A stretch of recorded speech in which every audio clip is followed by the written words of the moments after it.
মহাবিদ্যা বা দশমহাবিদ্যা সনাতন ধর্মে দেবী অর্থাৎ দিব্য জননী নিরাকার আদ্যাশক্তির 10টি বিশেষ রূপের সমষ্টিগত নাম। এই 10টি রূপ হল দেবী আদ্যাশক্তিরই 10টি স্বরূপ। দেবীত্বের এই মিশ্র অবতারে একদিকে যেমন রয়েছেন ভয়ঙ্কর দেবী মূর্তি, তেমনি অন্য প্রান্তে রয়েছেন অপরূপ সুন্দরী দেবী প্রতিমা। মালিনী বিজয় গ্রন্থের মতে দেবী প্রত্যঙ্গিরা হলেন অন্যতম মহাবিদ্যা। তিনি হলেন দেবী দুর্গা এবং ভগবান নরসিংহের এক মিলিত রূপ। মনে করা হয় তার সিংহ এবং নারী মানবদেহের সমন্বয় শুভ এবং অশুভের ভারসাম্যকে নির্দেশ করে। তন্ত্রমতে এই দেবীর আরাধনা করা অধর্ম পালনকারীকে শাস্তি দেওয়ার জন্যই। দেবী প্রত্যঙ্গিরা সম্বন্ধে এত কিছু বলার একটাই কারণ, আজ আমাদের গল্পের সাথে ওতপ্রোতভাবে জড়িয়ে আছেন তিনি। আজ আপনাদের জন্য রইল আরও একটি তন্ত্রনির্ভর গল্প, লেখক প্রলয় কুমার নাথের লেখা বাদমুড়ার বিভীষিকা। গল্প পাঠে ও গল্পের সূত্রধার আমি ব্রতদীপ। শ্যামলের চরিত্রে পিনাকি, অনুরাধার চরিত্রে তৃষা, শিবশঙ্কর বাবুর চরিত্রে সমাপন ও অন্যান্য চরিত্রে সৌরভ, অভিজিৎ, তমাল, বর্ষা, আলোকলতা, পার্থ, সায়ন্তন, সুচিস্মিতা, তৃষা ও বিপ্রদীপ। শুরু হচ্ছে আজকের শিহরণ জাগানো তন্ত্র নির্ভর একটি অভিশপ্ত গ্রামের কাহিনী, বাদমুড়ার বিভীষিকা।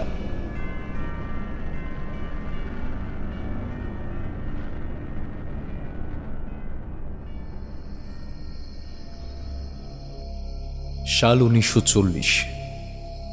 আজ শনিবার, রাত প্রায় 12টা বাজতে চলল। তার উপর আজ আবার অমাবস্যা। চাপ চাপ নিগুড় কালো অন্ধকার যেন গ্রাস করে আছে বাদমুড়া গ্রামের গোটা শ্মশান ভূমিটাকে। দক্ষিণ দিক থেকে হাড় কাঁপানো ঠান্ডা বাতাস বইছে। মাঝে মাঝে এই শ্মশান ভূমির কোনো ঝোপঝাড়ের ভেতর থেকে কিছু কুকুর এবং শেয়ালের ডাক ভেসে আসছে।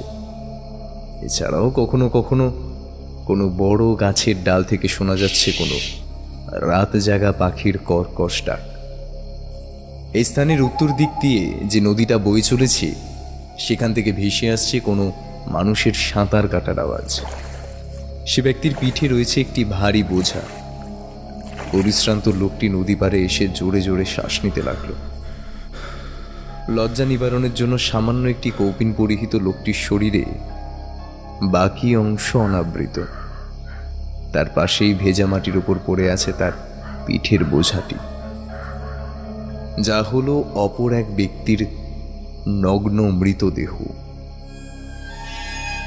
কিছুক্ষণের জন্য একটু থিতু হয়ে নিয়ে লোকটি আবার কাজে লেগে পড়ল। সে লাশটিকে টানতে টানতে নিয়ে চলল এই শ্মশান ভূমির দক্ষিণ দিকে। এই জায়গাটি পরিত্যক্ত, তাই এখানে আর কেউ মরা পোড়াতে আসে না। লাশটিকে একটি প্রাচীন বটগাছের তলায় নিয়ে আসলো লোকটা।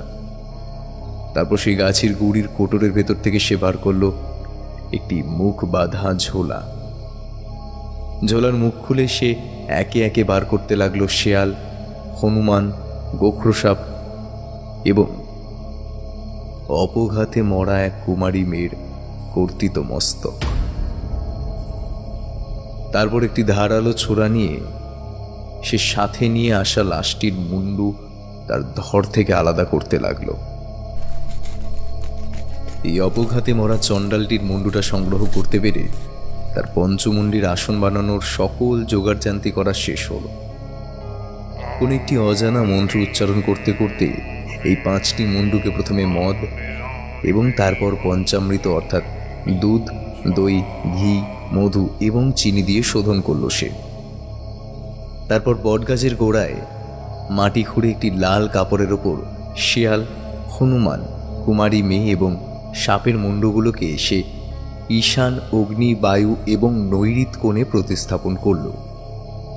এই চতুষ্কোণের মাঝে সে রাখল চণ্ডালের মাথাটি। তারপর মন্ত্র উচ্চারণ করার সাথে সাথে এগুলোর উপর সে ছেটাতে লাগলো বিভিন্ন গাছের শেকড়, চন্দন, কুমকুম, কস্তুরী, নানাবিধ সুগন্ধি তেল, আতর, অগুরু ও অষ্টগন্ধা, সিঁদুর এবং মদ। অবশেষে সেই মধ্যরাতে নদীতে স্নান সেরে অনাবৃত দেহে শুধুমাত্র একটি লাল ধুতি পরে রুদ্রাক্ষের মালা হাতে পঞ্চমুণ্ডির আসনে বসে এক ভয়ানক সাধনায় রত হল সে ব্যক্তি। বিড়বিড় করে কোন এক অজানা মন্ত্রোচ্চারণ করতে করতে সাথে থাকা যজ্ঞকুণ্ডের আগুনে ঘি, মধু, মদ এবং আরও নানাবিধ সামগ্রীর আহুতি দিতে লাগল সে। কিছুক্ষণ পর সামনে রাখা ধারালো ছোরাটা নিয়ে নিজের হাত কেটে টপ টপ করে ঝরে পড়া রক্তের ফোঁটাগুলোকে সে ফেলতে লাগলো অগ্নিকুণ্ডের মাঝে। হঠাৎ যেন এই রাতের অন্ধকারেও পাশের কোনো গাছ থেকে সারি সারি কাক ডেকে উঠল। চারিদিকে যেন প্রবল ঘূর্ণিঝড়ের সৃষ্টি হলো। সেই তীব্র হাওয়ার আলোড়নে কেঁপে কেঁপে উঠতে লাগলো যজ্ঞকুণ্ডের হলুদ অগ্নিশিখা। লোকটির মনে হলো তার আশেপাশের বড় গাছগুলো থেকে সুরসুর করে কিছু বিকট দর্শন ছায়ামূর্তি নেমে আসছে। তারপর তারা মাটিতে হামাগুড়ি দিয়ে এগিয়ে আসছে যজ্ঞের স্থানের খুব কাছে। অন্ধকারে ঢাকা এদের শরীর, শুধু আগুনের গোলার মতো জ্বলছে যেন এদের চোখগুলো।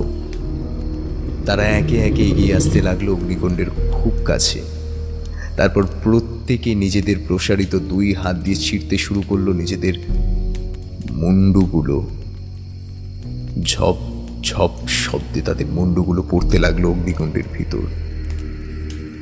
বিকট স্বরে চিৎকার করতে করতে কবন্ধগুলো গোল হয়ে ঘুরতে লাগলো সাধককে ঘিরে। একটু পরে তারা কোথায় যেন অদৃশ্য হয়ে গেল। থেমে গেল ঝড়, আর সেই যজ্ঞের অগ্নিকুণ্ড থেকে তীক্ষ্ণ নখ বিশিষ্ট দুটি কালো রোমশ হাত বেরিয়ে এলো। উন্মোচিত হলো এক ঘোর কৃষ্ণবর্ণ দীর্ঘকায় ভয়ালো দর্শন পুরুষের মূর্তি। তার লাল চোখ জোড়ায় এবং ঠোঁটের ফাঁক দিয়ে বেরিয়ে আসা তীক্ষ্ণ সদন্তের ঝিলিক দিয়ে উঠছে অপার লোভ এবং ক্ষুধা। এসেছিস তুই অতীতের অতল গহ্বর থেকে? তাহলে বর্তমান সময় তোকে নিয়ে আসতে পেরেছি আমি। উল্লাসে ভরা কণ্ঠস্বরে বলে উঠল সাধক।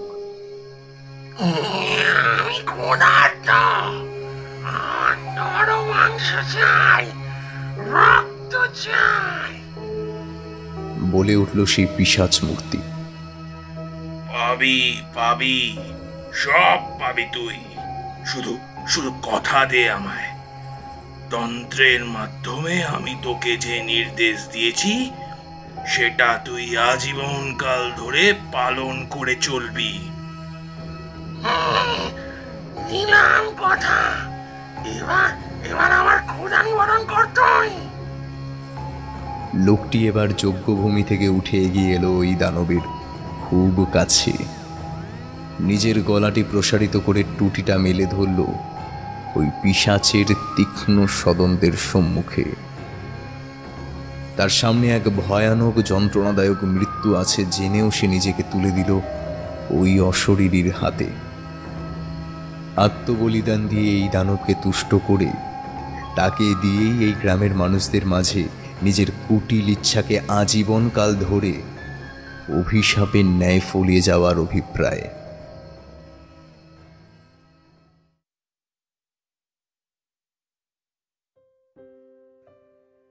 সাল 2021, বর্তমান সময়।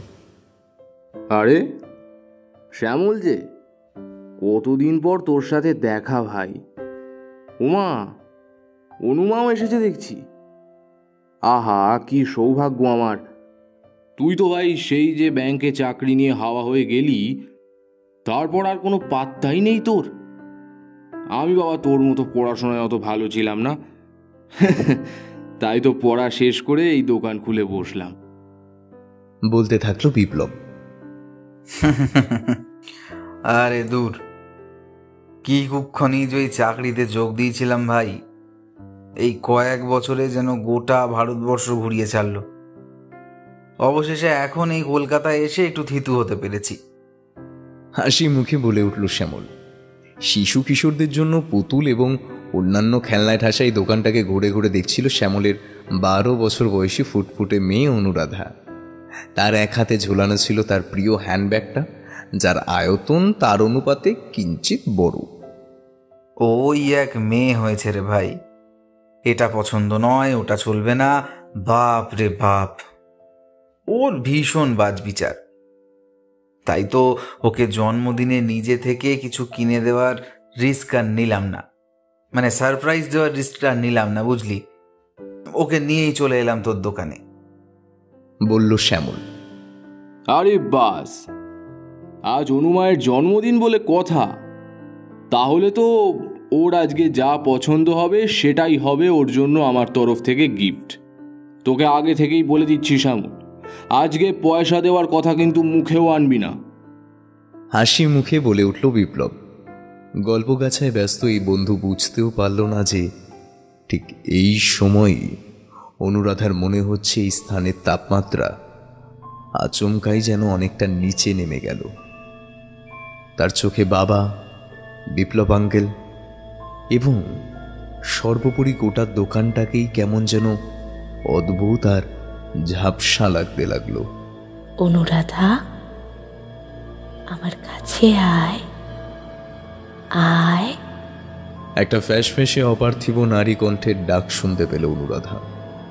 কেমন যেন এক অদ্ভুত সম্মোহনী শক্তি ছিল সেই ডাকের মধ্যে। যেন একটা ঘোরের মধ্যে গুটি গুটি পায়ে ছোট্ট মেয়েটি এগিয়ে গেল দোকানের দরজার দিকে।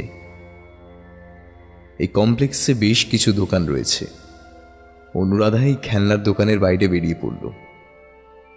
এখানে একটা মস্ত বড় করিডোর, কিন্তু কিছুই যেন স্পষ্টভাবে দৃশ্যমান হয়ে উঠছে না অনুরাধার চোখের সামনে। সবকিছুই যেন ঝাপসা, ধূসর। সেই নারী কণ্ঠের হিসিয়ে ডাকের আওয়াজটা আরো স্পষ্ট শুনতে পাচ্ছে অনুরাধা। আয় আয়। এই চরম অস্পষ্টতার মাঝে হঠাৎ অনুরাধার চোখে পড়ল পাশের দোকান ঘরটি থেকে যেন কার একটা হাত বেরিয়ে এলো। কালো তীক্ষ্ণ নখ বিশিষ্ট সেই হাতটা যেন ক্রমাগত তাকে হাতছানি দিয়ে ডেকে চলেছে। ধীরে ধীরে যেই হাতের সাথেই পাশের দোকান থেকে বেরিয়ে এলো একটা বিকটাকার কালো নগ্ন নারী দেহ। ভয়ানক তার চাহনি, লালা ঝরছে তার ঠোঁটের কষ দিয়ে। মাথার সমস্ত চুল খোলা হওয়ায় শনের নুড়ির মতো উঠছে। করিডোরে অদ্ভুতভাবে হামাগুড়ি দিয়ে সেই নারী মূর্তি ধীরে ধীরে এগিয়ে আসছে অনুরাধার দিকে, আর মাঝে মাঝে নিজের একটি হাত প্রসারিত করে তাকে হাতছানি দিয়ে ডাকছে। তীব্র সম্মোহনের বশে ছোট্ট মেয়েটা ধীরে ধীরে এগিয়ে যেতে লাগলো এই মূর্তিমতী আতঙ্কের কাছে, আরো কাছে।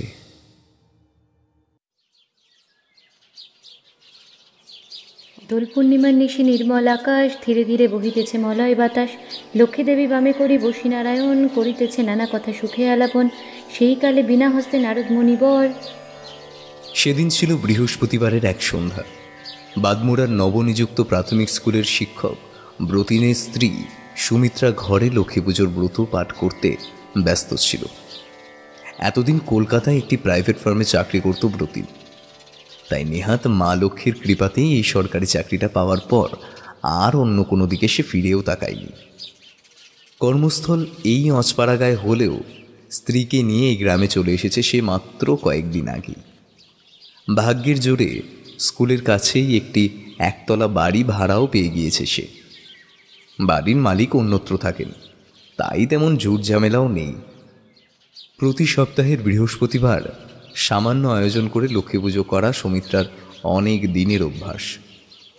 কিন্তু অকস্মাৎ বাড়ির বাইরে থেকে আসা একটি জটলার আওয়াজ শুনে ব্রত থামিয়ে মায়ের উদ্দেশ্যে একবার প্রণাম ঠুকে জিজ্ঞাসু দৃষ্টিতে বাড়ির বাইরে এলো সুমিত্রা।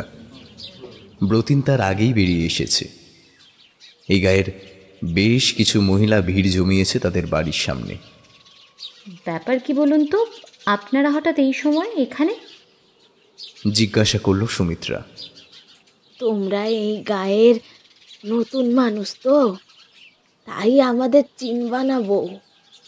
আমরা আমরা তোমাদের এই বাড়ির আশেপাশেই থাকি। আসলে আসলে তোমার বাড়ি থেকে লক্ষ্মী পুজোর আওয়াজ শুনে কথাটা সম্পূর্ণ না করেই চুপ করে গেল মহিলা। সুমিত্রা লক্ষ্য করলো একটা চাপা আতঙ্কে কালো হয়ে উঠেছে ওদের সকলের মুখ। লক্ষ্মী পুজোর আওয়াজ শুনে মানে? বৃহস্পতিবার সন্ধ্যেই তো যে কোনো বাড়িতে লক্ষ্মী পুজো হয়, তার জন্য আপনারা সকলে এখানে এইভাবে? হ্যাঁ বউ, আমরা জানি বৃহস্পতিবার বাংলার ঘরে ঘরে লক্ষ্মী পুজো হয়। এটা এটা নতুন কিছু নয়, কিন্তু কিন্তু শোনো বউ, এই গাঁয়ের পরিস্থিতি কিন্তু আলাদা। তোমরা এখানে নতুন এসেছো তাই হয়তো জানো না, এই গাঁয়ে লক্ষ্মী পুজো করা মানা। হোমা, সে আবার কি কথা? লক্ষ্মী পুজো করা মানা মানে? কিন্তু কেন এই বারণ? এর সঠিক কারণ আমরাও বলতে পারবো না বউ, কিন্তু কিন্তু শুধু আমরা এইটুকু জানি যে এই গাঁয়ে একটা অভিশাপ আছে। এখানে যে পরিবার লক্ষ্মী পুজো করে, পুজোর রাতেই সেই পরিবারের কাউকে না কাউকে কোনো এক অজানা অপশক্তি নির্মমভাবে হত্যা করে। এমন ঘটনা আগে অনেক ঘটেছে, তাই এই গাঁয়ে কেউ লক্ষ্মী পুজো করে না। এই গাঁয়ে একমাত্র জমিদার বাড়িতেই দুর্গা পুজো হয়, আর সেখানেও মা দুর্গার সাথে কার্তিক, গণেশ আর সরস্বতীর মূর্তি থাকলেও লক্ষ্মীর মূর্তি থাকে না। এই কথা শুনে কিছুক্ষণ অবাক চোখে সকলের দিকে তাকিয়ে থাকলো সুমিত্রা। এমন কথা সে কখনো বাপের জন্মেও শুনেনি। অতঃপর তার সম্বিত ফিরল তার স্বামী ব্রতিনের গলার আওয়াজ শুনে। সে বিরক্ত হয়ে ওই মহিলাদের বলে উঠল, আর এই সন্ধ্যাবেলায় কি হুজ্জুতি করতে এসেছেন আপনারা? হ্যাঁ, যত সব বুজরুকি, অশিক্ষিত অন্ধবিশ্বাসীদের দল। যান যান যান, এখান থেকে যান। আমাদের এখন অনেক কাজ আছে। হ্যাঁ, আপনাদের মুখ থেকে সব আজগুবি ভূতের গল্প শোনার আমাদের সময় নেই। যান তো, যান যান। সুমিত্রা আর ব্রতিনকে লক্ষ্মী পুজো থেকে বিরত রাখার বৃথা প্রচেষ্টা করে অবশেষে কেটে পড়ল মহিলার দল। মনে খানিকটা অবিশ্বাস এবং খানিকটা অশান্তি নিয়েও সেদিনের মতো লক্ষ্মী পুজো সারল সুমিত্রা। সেদিন রাতের খাওয়ার পাট চুকলে সুমিত্রা বাড়ির সামনে কুয়োতলায় এঁটো বাসনগুলো নিয়ে মাজতে বসল। এদিকে ঘরের ভেতর ব্রতিন বিছানায় শুয়ে শুয়ে মোবাইল ঘাঁটছিল। এমন সময়ে ব্রতিন দেখল হন্তদন্ত হয়ে সুমিত্রা ছুটে এলো ঘরের ভেতর। তারপর তাড়াতাড়ি ঘরের দরজা বন্ধ করে তাতে ঠেস দিয়ে দাঁড়িয়ে হাঁপাতে লাগলো।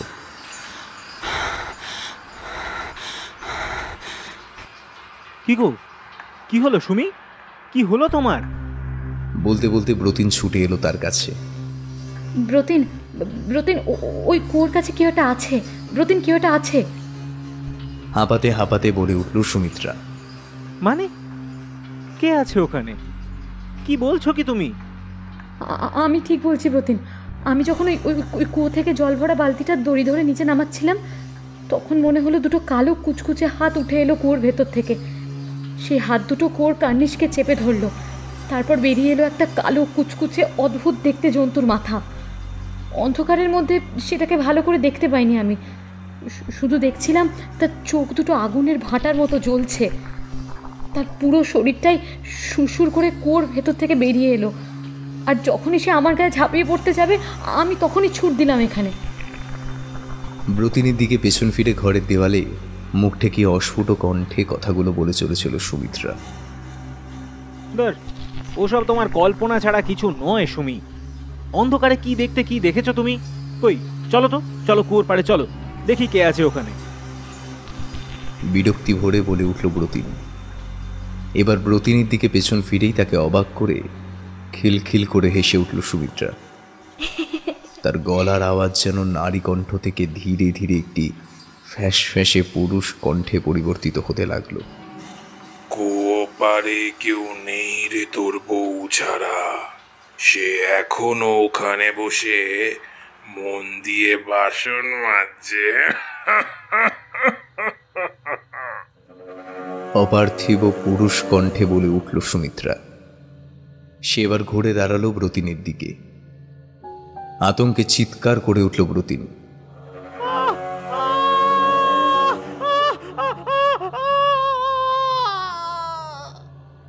এটাকে দাঁড়িয়ে আছে তার সামনে। কালো রোমশ শরীরের এক ভয়ানক পুরুষের মূর্তি দাঁড়িয়ে আছে তার সামনে। ধীরে ধীরে আকারে বৃদ্ধি পাচ্ছে সেই পিশাচের দেহ। টকটকে লাল তার দুটি চোখ, ঠোঁটের ফাঁক দিয়ে বেরিয়ে আছে তীক্ষ্ণ দুটি সদন্ত।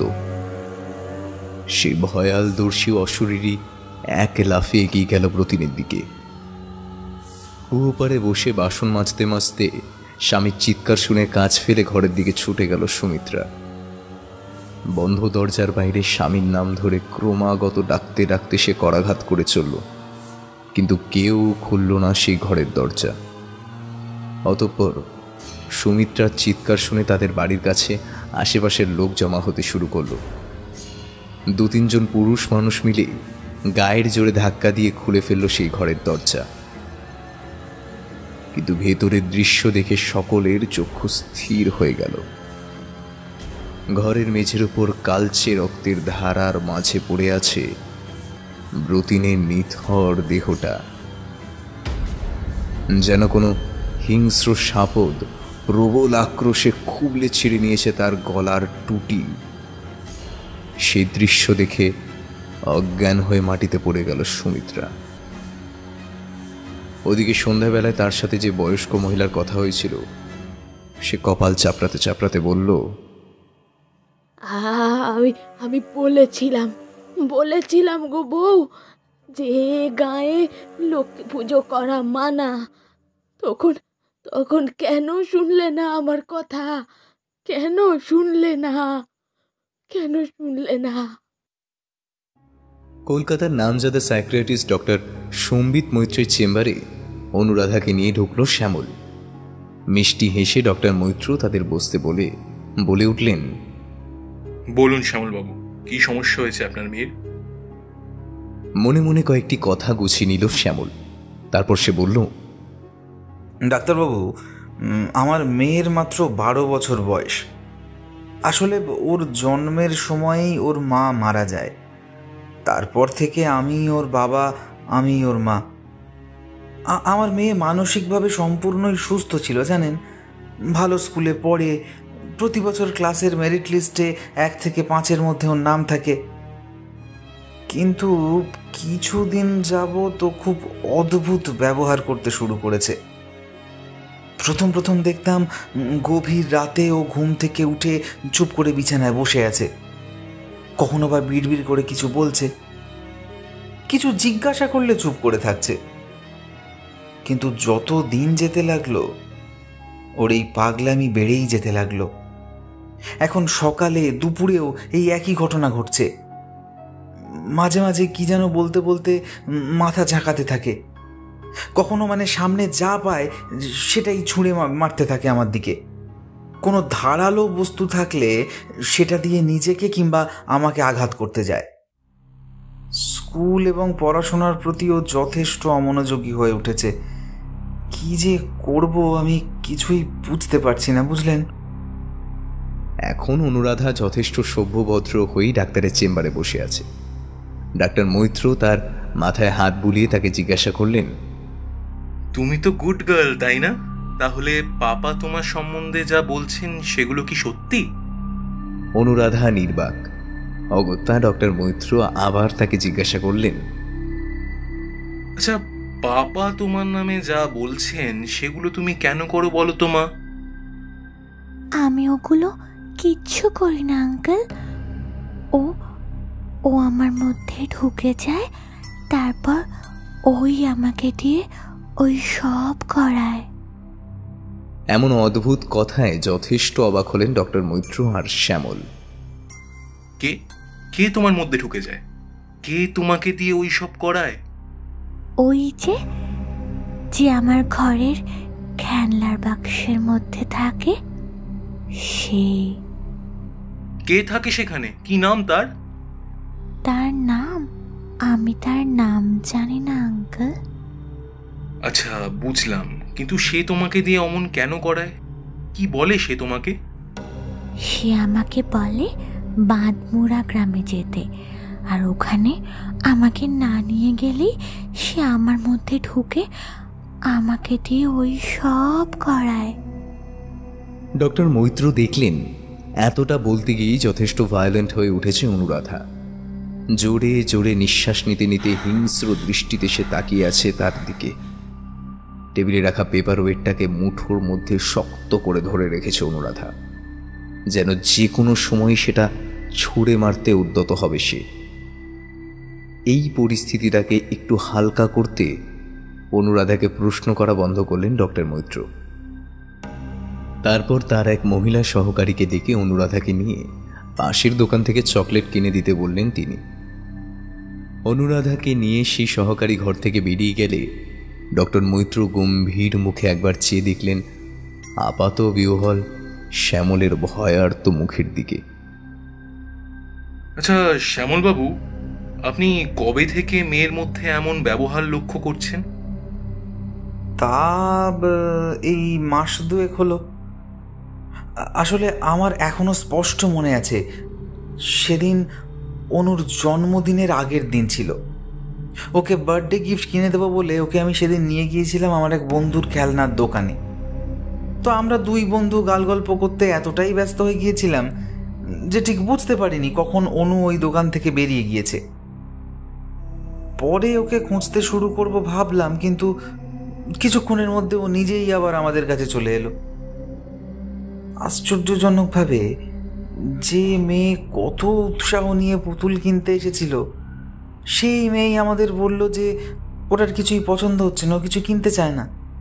ওর নাকি জন্মদিনের সেরা উপহারটা পাওয়া হয়ে গিয়েছে। তখন আমরা অতটা পাত্তা দিইনি ওর কথায়। এরপর বাড়ি ফিরে সেদিন রাত থেকেই শুরু হলো এই ধরনের পাগলামি। বলতে লাগলো শ্যামল। দেখুন, প্রাথমিকভাবে আমার মনে হচ্ছে she is suffering from multiple personality disorder. কিছু ওষুধ লিখে দিচ্ছি, আশা করি এতে কিছু কাজ হবে। কিন্তু যেটা আমায় ভাবাচ্ছে সেটা হলো, হুট করে একটা বাচ্চা মেয়ে এমন রোগে আক্রান্ত হলো কি করে? আজ অবধি যাদের এই রোগ হয়েছে তাদের সকলেরই অতীত জীবনে কিছু না কিছু ট্রমা থেকেছে, কিন্তু ওর ক্ষেত্রে। মাঝপথে কথা থামালেন ডক্টর মৈত্র। তার পাশের টেবিল থেকে কিছুদিন আগেকার একটা পুরনো খবরের কাগজ বের করে তার একটি পাতা মেলে ধরলেন শ্যামলের সামনে। এটা একবার পড়ে দেখুন শ্যামলবাবু। শ্যামল অবাক হয়ে দেখল সেই পাতায় বেশ বড় করে একটি খবর ছাপা হয়েছে, যার শিরোনাম হল বাঁধমুড়া, অভিশপ্ত এই গ্রামে লক্ষ্মী পুজো করার ফলস্বরূপ স্বামীকে হারালেন এক স্ত্রী। বড় বড় চোখ মেলে অবাক হয়ে খবরটা পড়ে যেতে লাগলো শ্যামল। অতঃপর ডক্টর মৈত্র বলে উঠলেন, দেখুন শ্যামলবাবু, আমি একজন ডাক্তার, তাই কোনো অলৌকিক বিষয়বস্তুর ওপর বিশ্বাস বা ভরসা আমার কোনোটাই নেই। কিন্তু আমি বলতে বাধ্য হচ্ছি, this is the most strange case that I've ever handle so far. আমার মনে হচ্ছে কোনো না কোনো রহস্য লুকিয়ে আছে এই বাঁধমুড়া গ্রামে, এবং সেটার সাথেই আপনার মেয়ের মানসিক রোগটা কোনোভাবে জুড়ে আছে। কয়েকদিন পরের কথা, সেদিন বিপ্লব এসেছিল শ্যামলের বাড়িতে। আসলে বিপ্লব অবিবাহিত, তাই বিপত্নিক বন্ধুকে কাছে পেয়ে মাঝে মাঝেই রাতের দিকে তার সাথে সময় কাটাতে চলে আসে সে। শ্যামলীর কাছ থেকে অনুরাধার সম্পর্ক সকল কথা শুনেছে বিপ্লব, এবং বলা বাহুল্য তারও বিষয়টাকে বড্ড অদ্ভুত লেগেছে। কিন্তু অনুরাধা বড্ড জেদি। সে তার কোনো জিনিসপত্রে কাউকে হাত দিতে দেয় না, তাই তার খেলনার বাক্সে কে আছে সেটা এখনো অজানাই রয়ে গিয়েছে শ্যামলের কাছে।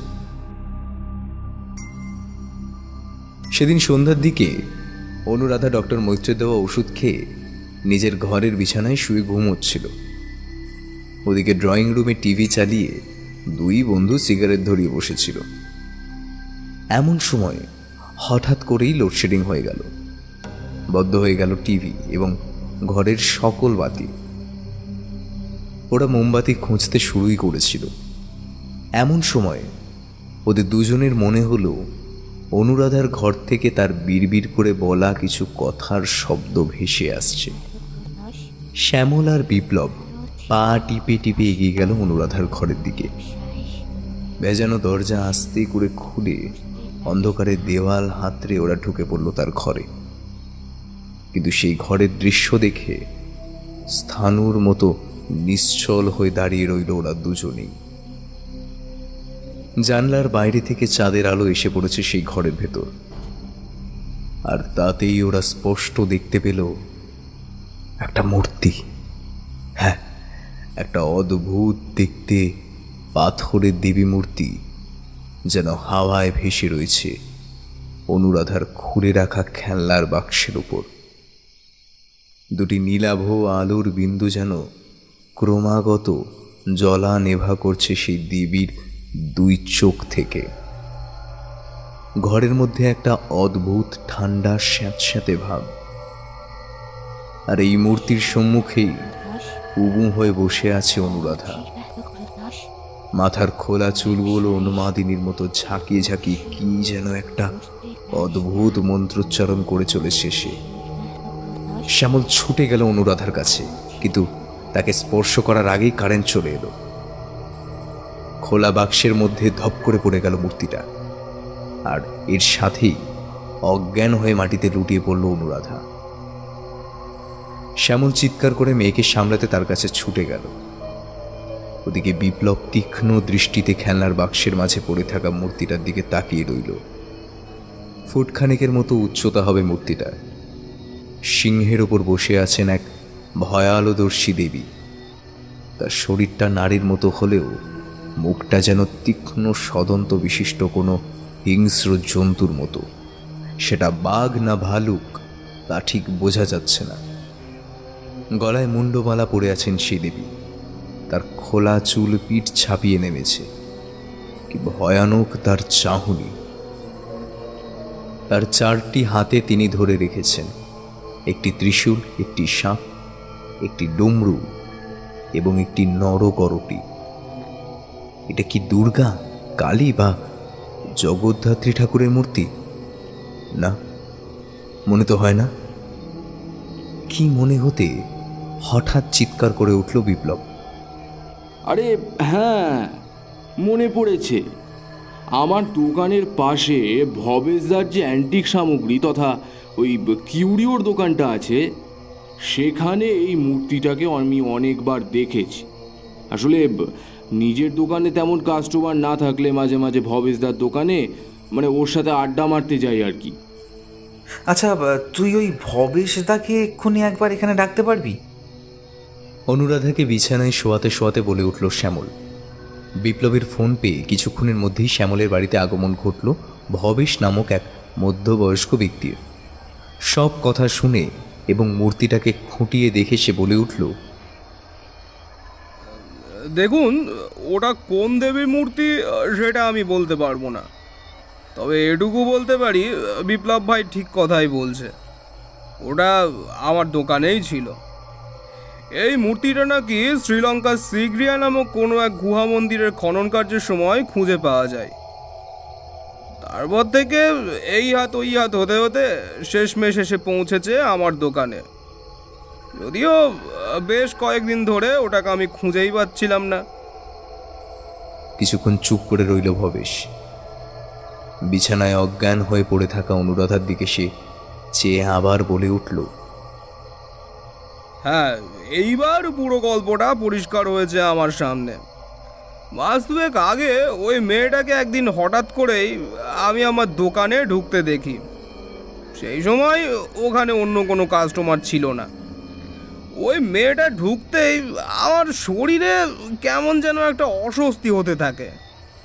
যেন অজ্ঞান হয়ে গেলাম না ঘুমিয়ে পড়লাম সেটা এখনো নিজেই বুঝে উঠতে পারিনি। সেই ফাঁকেই নিশ্চয় মেয়েটা ওই মূর্তিটাকে আমার দোকান থেকে সরিয়েছে। শ্যামলের মনে পড়ল সেদিন যখন সে অনুরাধাকে বিপ্লবের দোকানে নিয়ে গিয়েছিল, তখন কিছুক্ষণের জন্য হঠাৎ উধাও হয়ে গিয়েছিল অনুরাধা। তাহলে কি সেই সময়টাই সে ভবেশের দোকানে গিয়েছিল? ওর সাথে ওর হ্যান্ডব্যাগটাও ছিল।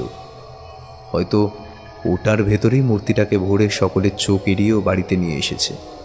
তার মানে চুরি।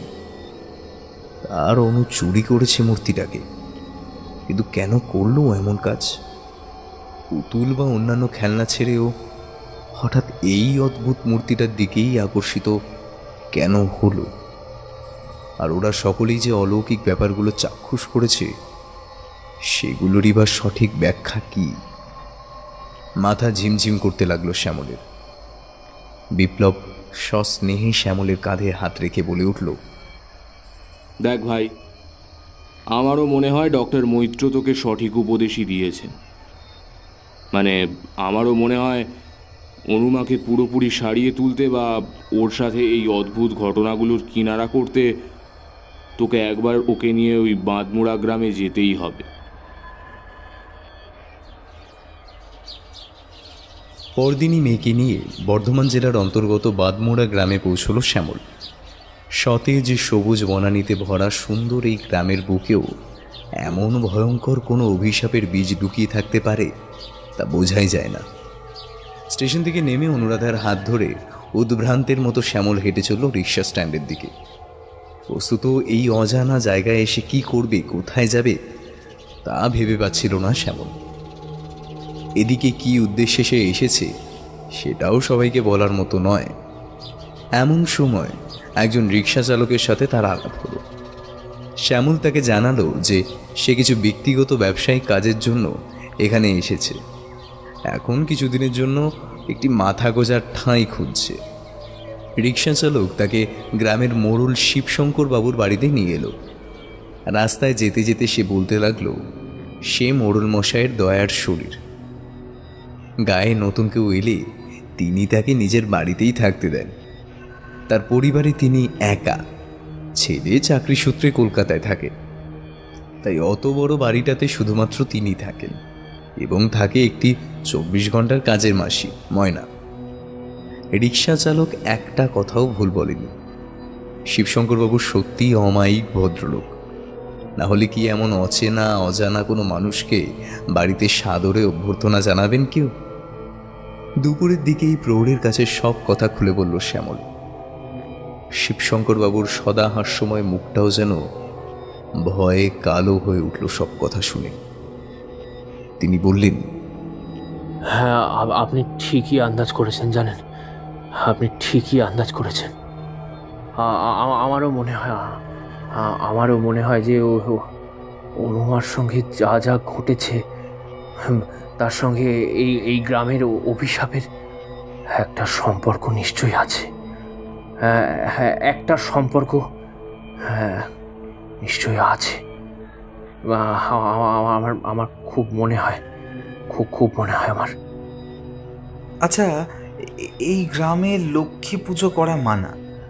লক্ষ্মী পুজো করলেই সেই পরিবারের কাউকে না কাউকে অদ্ভুতভাবে মরতে হচ্ছে। এমন ঘটনা কতদিন ধরে ঘটছে এই গ্রামে? জিজ্ঞাসা করল শ্যামল। এই আমার যবে থেকে জ্ঞান হয়েছে তবে থেকে তো বটেই। এমনকি আমার বাপ ঠাকুরদাও এই আতঙ্কের মধ্যে দিয়ে গেছেন। কিন্তু কিভাবে যে এই অভিশাপের সূচনা হয়েছিল আমি ঠিক বলতে পারবো না, জান, আমি ঠিক বলতে পারবো না। তো তবে আমি না একজনের কথা জানি। সে হয়তো আপনাকে এই বিষয়ে সাহায্য করলেও করতে পারে। কে সে? এই গাঁয়ের পরিত্যক্ত শ্মশানে এক অঘোরী তান্ত্রিক বাস করে। তার নাম ত্রিলোকেশ্বর। সকলে তাকে ত্রিলোক বাবা বলে ডাকে। আর সকলে মনে করে তার নাকি অসীম ক্ষমতা। যে কোনো অজানা জিনিসের কথা সে ওই তন্ত্রের মাধ্যমে অনায়াসেই জেনে যায়। তাই বলছিলাম, আপনি যদি বলেন তাহলে আজ সন্ধ্যার পরে একবার ওর কাছে আপনাকে, মানে যদি আমি... হ্যাঁ, আপনি আমাকে আজই ওর কাছে নিয়ে চলুন শিবশঙ্করবাবু। এই অভিশাপের সম্বন্ধে আমাকে যেভাবেই হোক জানতে হবে।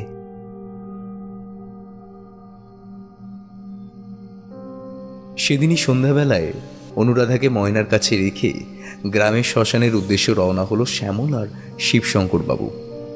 আজ আর অনুরাধা তেমন কোনো অস্বাভাবিক ব্যবহার করেনি। যাওয়ার সময় শ্যামল দেখে গেল সে নিজের ড্রয়িং খাতায় এক মনে কিসের যেন একটা ছবি আঁকতে ব্যস্ত। ঘুটঘুটে অন্ধকার গোটা শ্মশান জুড়ে, স্থানটা ঘন ঝোপ জঙ্গলে ভরা। এটা পরিত্যক্ত, তাই এখানে আর এখন কোনো দাহকার্য হয় না।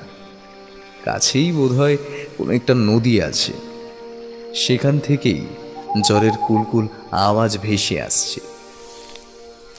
গাছের শুকনো পাতা মচমচ শব্দে মারাতে মারাতে ওরা শ্মশানের আরো ভেতরে ঢুকে দেখল দূর থেকে একটা ক্ষীণ আলোর রেখা ভেসে আসছে। শোনা যাচ্ছে অদ্ভুত কিছু মন্ত্রোচ্চারণের আওয়াজ। ওরা ওই আলোর রেখা অনুসরণ করে পৌঁছালো এক বিকট দর্শন অঘরী তান্ত্রিকের সাধনা স্থলে। ঘোর কৃষ্ণবর্ণ ঘন ছাইয়ের প্রলেপে ঢাকা তার গোটা শীর্ণকায় শরীর, মুখে আজীবন না কামানো গোফদারির জঙ্গল। লজ্জা নিবারণ হেতু তার কোমরে শুধুমাত্র একটি কালো কাপড় জড়ানো, গলায় নানাবিধ রুদ্রাক্ষের মালা, কোটরে ঢোকা লাল চোখ জোড়া। তার মানে ইনি হলেন ত্রিলোক বাবা। এতক্ষণ ধরে যে আলোর রেখাটা অনুসরণ করে শ্যামল আর শিবশঙ্কর বাবু এখানে পৌঁছেছেন, সেটা আদপে হলো এই অঘরীর দ্বারা যজ্ঞকুণ্ডে প্রজ্বলিত অগ্নিশিখা।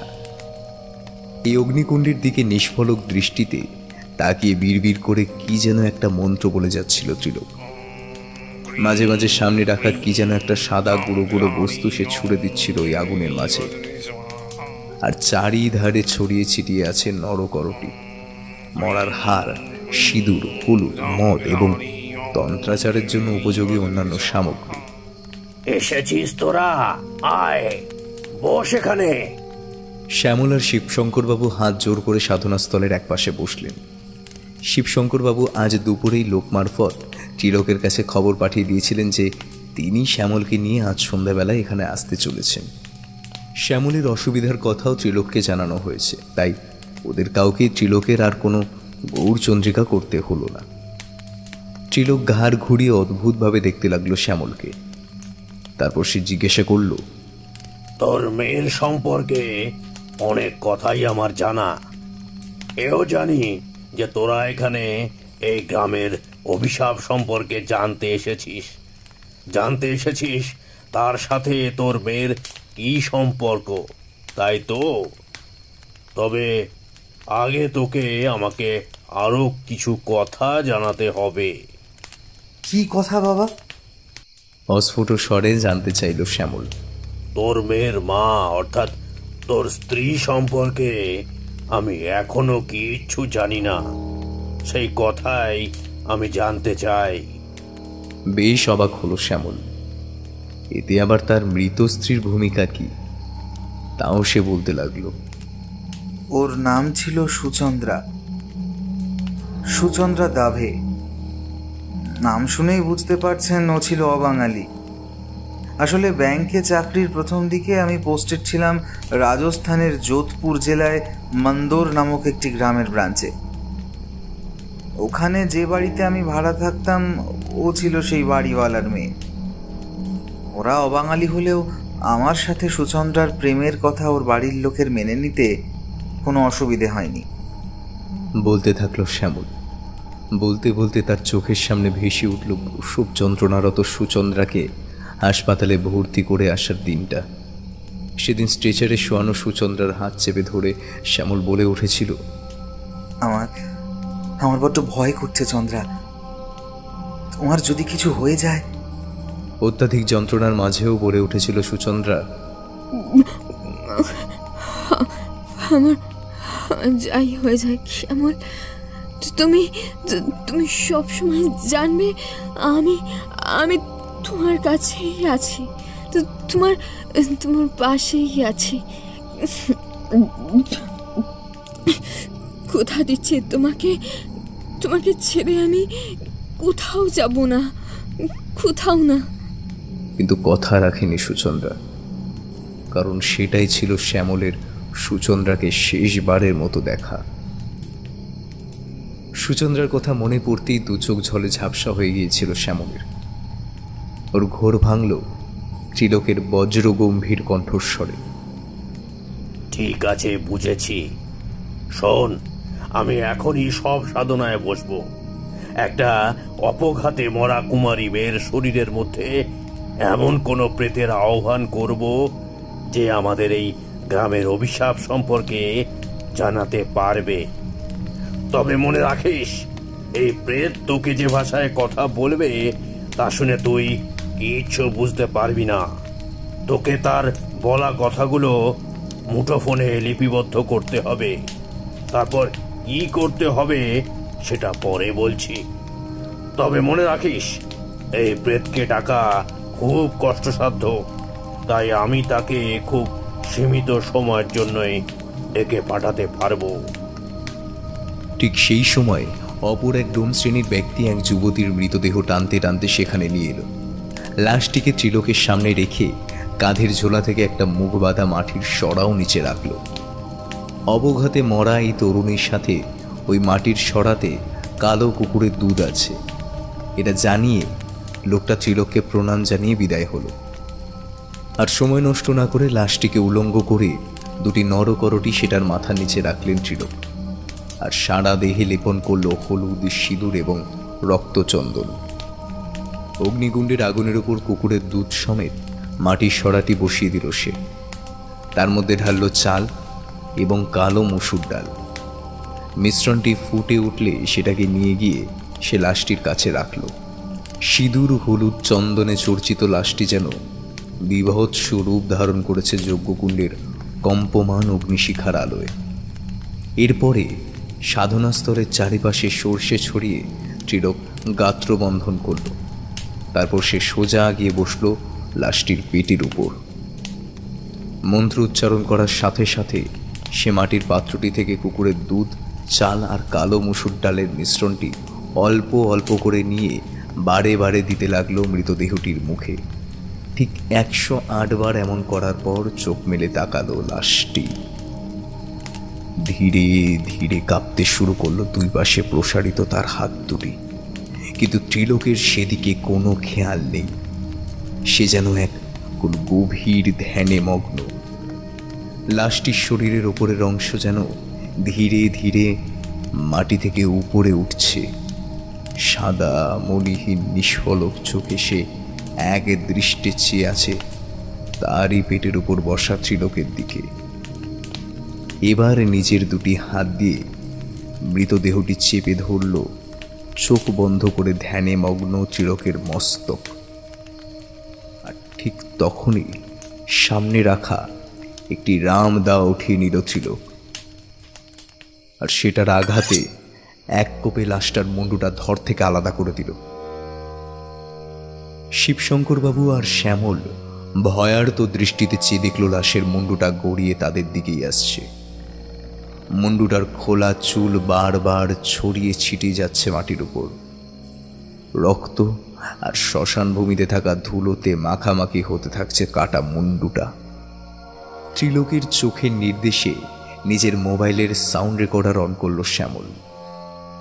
মুন্ডুটা এতক্ষণে শ্যামলের খুব কাছে চলে এসেছে। এবার মাটি থেকে সম্পূর্ণ শূন্যে উঠে গেল মুন্ডুটা, ঠিক শ্যামলের মুখোমুখি হওয়ার উচ্চতায়। মাথার খোলা চুলগুলো মুন্ডুটা থেকে ঝুলতে লাগলো নিচে। রক্তের মতো লাল চোখ দিয়ে শ্যামলের দিকে চেয়ে বিকট চিৎকার করে অদ্ভুত ভাষায় বেশ কিছুক্ষণ ধরে কিছু বলে গেল মুন্ডুটা। ওদিকে সেই সময় মুন্ডুহীন ধরটির উপর বসে এক মনে চোখ বন্ধ করে মন্ত্রোচ্চারণ করে চলল ত্রিলোক। অতঃপর হাঁপাতে হাঁপাতে লাশটির দেহ থেকে নিচে নেমে এলো ত্রিলোক। মুন্ডুটাও জড়বস্তুর মতো ঝপ করে নিচে পড়ে গেল। মোবাইলে রেকর্ডিং বন্ধ করলো শ্যামল। এবার ওর বলা কথাগুলো পেছন থেকে সামনে চালিয়ে দেখ। ত্রিলোকের কথা শোনা মাত্র রেকর্ডিংটা রিভার্সে চালালো শ্যামল। শ্যামলের ফোন থেকে এক নারী কণ্ঠ হিসিয়ে বলতে শুরু করলো, অনেকদিন ধরেই এই গ্রামের ওপর ঘনিয়ে থাকা অভিশাপের সম্বন্ধে কাউকে বলতে চাইছিলাম। তোমরা আমাকে ডেকে ভালো কাজই করেছ। এই ঘটনাটা 1940 সালের। বলছি শোনো। আমার নাম ছিল লক্ষ্মী। এই গাঁয়েই ছিল আমার বাস। খুব ছোটবেলাতেই মাকে হারিয়েছিলাম আমি। আমার পরিবার বলতে ছিল আমার বাবার জীবন আর আমার থেকে বছর 2 বড় দাদা অবনী। এই গাঁয়ের এক পাশ দিয়ে যে নদী বয়ে চলেছে, সেখানেই নাও পারাপার করার কাজ করত আমার বাবা।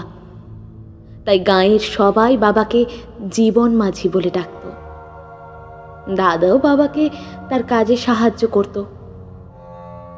আমার চেহারা ভালো হলেও গায়ের রং ছিল চাপা, তাই বাবার আমাকে বিয়ে দেওয়া নিয়ে খুব চিন্তা ছিল। কিন্তু তার মানে এই নয় যে গাঁয়ের ছেলে ছোকরারা আমাকে এড়িয়ে চলত। 16 বছর বয়স থেকেই যখন আমার শরীরে যৌবন আসার ছাপ স্পষ্ট হলো, তখন যে কত ছেলেদের কাছ থেকে প্রেমের প্রস্তাব পেয়েছি তারই অত্যা নেই। কিন্তু ব্যাস ওই অবধি। আমার মতো কালো মেয়ের সাথে প্রেম করা যায়, ফষ্টি নষ্টি করা যায়, কিন্তু আমাকে কারো বাড়ির বউ করা যায় না। আমার বিয়ে নিয়ে বাবার চিন্তা দেখে মানুষটার জন্য খুব কষ্ট হতো আমার। কিন্তু আমার যে কিছুই করার ছিল না। একদিন হঠাৎ করে আমার জন্য এমন একটি বিয়ের সম্বন্ধ এলো, যার কথা শুনে আমি, বাবা বা দাদা কেন, আমাদের পাড়া প্রতিবেশীরাও চমকে উঠল। স্বয়ং জমিদার বাড়ি থেকে আমার বিয়ের সম্বন্ধ এসেছে। জমিদার গৌরী প্রসন্ন চৌধুরী তার ছোট ছেলে সুখরঞ্জনের জন্য আমার হাত চেয়েছে। সুখরঞ্জনও নাকি গাঁয়ের কোনো এক মেলাতে আমাকে দেখেছেন এবং পছন্দ করেছেন। বাবা যেন হাতে চাঁদ পেল। কিন্তু হায় কপাল, এই বিয়েই যে আমার জীবনের কাল হতে চলেছে, তখন যদি বাবা একটু সেটা বুঝতো। কিছুক্ষণ চুপ করে একবার যেন দীর্ঘশ্বাস ফেলল সেই অশরীরী কণ্ঠস্বর। তারপর আবার বলতে শুরু করলো। শুভ দিন দেখে ধুমধাম করে জমিদারের ছেলের সাথে আমার বিয়ে হয়ে গেল। শুভ দৃষ্টির সময় অমন ফর্সা সুদর্শন মানুষটার সামনে নিজের কালো রূপটাকে কল্পনা করে হীনমন্যতা হচ্ছিল ঠিকই, কিন্তু আমার স্বামীর মুখে লেগে থাকা হাসি যেন আমার মন থেকে সকল অশুভ চিন্তাকে দূরে সরিয়ে দিল। বিয়ের পর ওদের বাড়ি গিয়ে প্রথম একদিন ভালোই কাটল। তারপর এলো আমার ফুলশয্যার রাত। ফুলে ফুলে সাজানো খাটে বেনারসির ঘোমটায় মুখ ঢেকে স্বামীর জন্য অপেক্ষা করছিলাম আমি। এমন সময় ঘোমটার ভেতর থেকে বুঝতে পারলাম দামি ধুতি পাঞ্জাবিতে সুসজ্জিত একজন পুরুষ সেই ঘরে ঢুকে দোর বন্ধ করল। স্বামী ঘরে ঢুকেছে ভেবে আনন্দে উত্তেজনায় আমার বুকের ভেতরে কেমন যেন তোলপাড় শুরু হলো। সে পুরুষটি ধীরে ধীরে এগিয়ে এলো আমার দিকে। আমাকে ধাক্কা মেরে বিছানায় ফেলে দিয়ে আমার শরীরের এক একটা পোশাক খুলতে লাগলো। ঠিক তখনই আমার চোখ গেল সেই পুরুষটির দিকে। লজ্জায় আতঙ্কে আমি চিৎকার করে উঠলাম, এ তো আমার স্বামী নয়, এ যে আমার শ্বশুর মশাই জমিদার গৌরী প্রসন্ন চৌধুরী। আমি তাকে ধাক্কা মেরে সরিয়ে দিতে চাইলাম নিজের ওপর থেকে। খুলে নেওয়া শাড়িটা আঁকড়ে ধরে নিজের লজ্জা নিবারণ করতে চাইলাম, কিন্তু বৃথাই হলো আমার সেই প্রচেষ্টা। সারা রাত ধরে নিজের শ্বশুরের হাতে ধর্ষিত হতে থাকলাম আমি। অবশেষে উনি যখন আমার রক্তাক্ত দেহটির ওপর থেকে ক্লান্ত হয়ে উঠে পড়লেন, তখন টলতে টলতে সেই ঘর থেকে বেরোনোর আগে বললেন, কি রে হারামজাদি, তুই কি মনে করেছিলিস যে এই রূপ আর বংশ পরিচয় নিয়ে তুই আমার বাড়ির বউ হবি? হ্যাঁ, ফুলশয্যার রাতে স্বামীর সাথে সোহাগ করবি? থু, আরে তোর স্বামী তো এতক্ষণে তার বাঁধা মেয়ে মানুষের বিছানায় ঘুমিয়েই পড়েছে, দেখ গিয়ে। আমাকে আমাকে যখন আপনাদের পছন্দই ছিল না, তখন কেন আপনাদের ছেলের সাথে আমাকে বিয়ে দিলেন? কেন কেন বিয়ে দিলেন আমাকে? কি আর করব বল, আর যে কোনো উপায় ছিল না। ছোট খোকার বিয়ে তো প্রায় ঠিকই হয়ে গিয়েছিল বৈচির জমিদারের মেয়ের সাথে, কিন্তু বাদ সাধল আমাদের গণক ঠাকুর। সে নাকি ছোট খোকার হাতের রেখায় কি সব দোষ টোষ দেখতে পেয়েছে। তার প্রথম বউ নাকি বিয়ের মাসখানেকের মধ্যেই অক্কা পাবে। তাই তো এই কথা শুনে তোর মতো একটা কালো অভাগী মেয়ের সাথে ছেলের বিয়ে দিলাম, ছেলের হাতের দোষ কাটাবো বলে।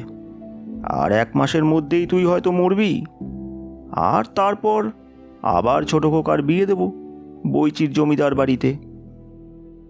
ছোট খোকা তো তোর মতো কালো কুৎসিত মেয়েকে ছুঁয়েই দেখতে চায় না, কিন্তু আমার বাপু দয়ার শরীর, তাই। দাঁত বের করে হাসতে লাগলেন গৌরী প্রসন্ন।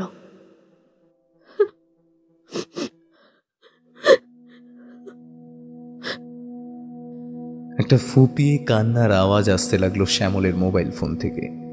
কম্পিত গলায় আবার বলতে লাগলো লক্ষ্মীর প্রেতাত্মা। এরপর দিনের পর দিন আমার ওপর ওদের অত্যাচার ক্রমে বেড়েই চলল। ওরা আমাকে একটা ঘরে আটকে রাখত। শুধুমাত্র একজন দাসী এসে আমাকে সকাল আর রাতের খাবারটা দিয়ে যেত। সেই দাসীর কেন জানি না আমাকে দেখে খুব মায়া হতো। আমার সম্বন্ধে সবকিছুই জানতো সে, কিন্তু তার কিছুই করার উপায় ছিল না। আর রাত হলেই আমার ঘরে এক এক দিন এই পরিবারের এক একজন পুরুষ প্রবেশ করত আমার শরীরটা ভোগ করবে বলে। বলা বাহুল্য, তাদের মধ্যে আমার স্বামীকে কোনোদিন আসতে দেখিনি। আমার পরিবারের কারোর সাথেই আমাকে দেখা করতে দিত না ওরা। বাবা আর দাদা এর মধ্যে একবার এসে আমার সাথে দেখা না করেই ফিরে গিয়েছিল। ওরা বলেছিল এটাই জমিদার বাড়ির নিয়ম, যে বিয়ের পর অন্তত মাসখানেক না হলে এই বাড়ির কোনো বউকেই তার বাপের বাড়ির লোকেদের সাথে দেখা করতে দেওয়া হয় না। আমি হন্যে হয়ে এই নরক থেকে পালানোর পরিকল্পনা করতে লাগলাম। জানতাম যে এইভাবে খুব বেশি দিন বেঁচে থাকতে পারবো না আমি। এমনই একদিন সেই সুযোগ যেন আমার হাতের কাছে এলো। এখনো মনে পড়ে, সেটা ছিল লক্ষ্মী পুজোর দিন। সেদিন সন্ধ্যার দিকে মদ্যপ অবস্থায় আমার ভাসুর ঠাকুর আমাকে ভোগ করতে এলেন, কিন্তু অত্যধিক মদ্যপান করার ফলে নেশাগ্রস্ত হয়ে তিনি আমার বিছানায় এলিয়ে পড়লেন। এটাই এখন পালানোর উপযুক্ত সুযোগ মনে করে আমি দরজা খুলে পা টিপে টিপে ঘর থেকে বেরিয়ে এলাম। তারপর কোনো রকমে পড়ি কি মরি করে জমিদার বাড়ির প্রশস্ত বারান্দা দিয়ে এক নিঃশ্বাসে ছুটতে লাগলাম। কিন্তু ভাগ্যের পরিহাস, বৃথা হলো আমার সেই প্রচেষ্টা। এই বাড়ির অসংখ্য চাকর বাকরের মধ্যে কেউ কেউ আমাকে দেখে ফেলল। আমাকে টেনে হিচড়ে নিয়ে যাওয়া হলো আমার ঘরে। তার কিছুক্ষণের মধ্যেই রক্তচক্ষু নিয়ে সেই ঘরে প্রবেশ করলেন গৌরী প্রসন্ন। শালি, তোর এত আস্পর্ধা! ভেবেছিলাম তোকে আরো কিছুদিন বাঁচিয়ে রেখে তোর মজা নিয়ে যাব, কিন্তু তার হওয়ার নয়। তাই বরং আজ আমি নিজেই গণক ঠাকুরের কথা সত্যি প্রমাণ করে দিই। এই, কে আছিস? এই মাগির গায়ে তেল ঢেলে আগুন ধরিয়ে দে।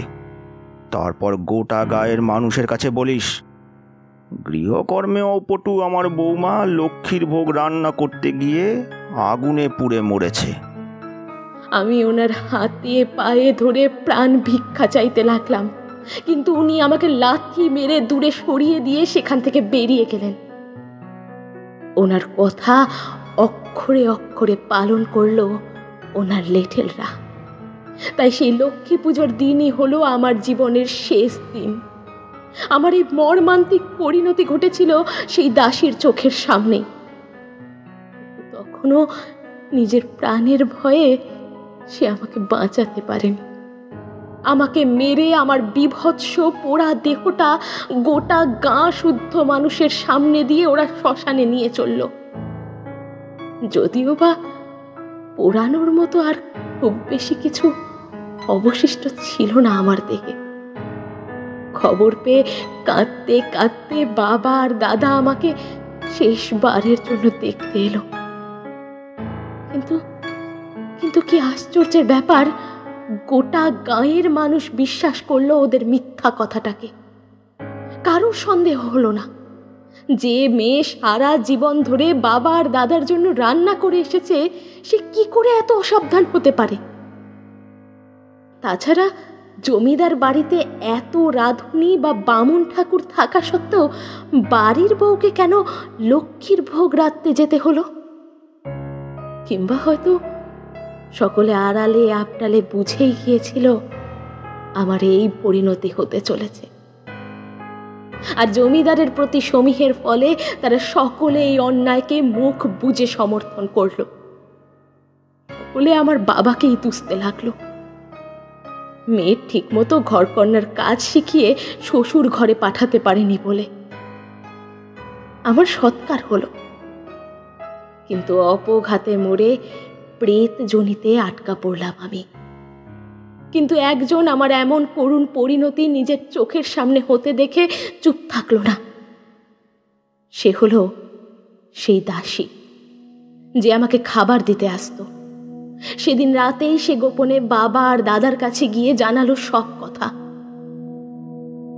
জমিদারের এই ষড়যন্ত্রের কথা জানতে পেরে কিছুক্ষণের জন্য স্থাণুর মতো স্তব্ধ হয়ে গিয়েছিল বাবা। অতঃপর রাগে উন্মাদ হয়ে জমিদার তথা গোটা গায়ের মানুষদের উদ্দেশ্যে চিৎকার করে উঠেছিল, ঘরের লক্ষ্মীকে আগুনে পুড়িয়ে তোরা গ্রাম শুদ্ধ লোকেরা ঘটা করে মা লক্ষ্মীর পুজো করিস? এত নীচ, এত পাপী তোরা সবাই! আজ থেকে এই গ্রামের সকল গ্রামবাসীদেরকে আমি অভিশাপ দিলাম।